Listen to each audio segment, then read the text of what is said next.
Welcome back to Mindfuel Minute. Today, we are diving into Chapter 8 of Rich Dad, Poor Dad by Robert Kiyosaki, titled Getting Started. If you are ready to move beyond just reading about wealth and actually begin building it, this is your moment. The core message of this chapter is both simple and powerful. You already possess everything you need to start your financial journey. Kiyosaki emphasizes that wealth is not about waiting for the perfect job, degree, or opportunity. Instead, it is about developing the right mindset, taking action, and committing to lifelong learning. First, find your why. Knowing your deeper reason for seeking wealth, whether it is freedom, security, or making an impact, will keep you motivated.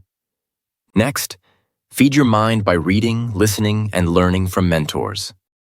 Pick your heroes and model your actions after successful people.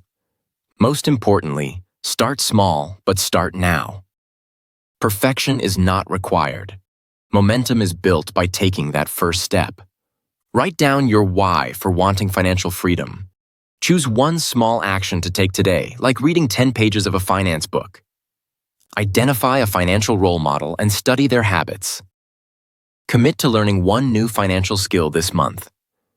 Remember, getting started is the hardest part, but it's also the most important. Take the leap. If this gave you clarity or motivation, hit that like button. Subscribe for more chapter-by-chapter breakdowns.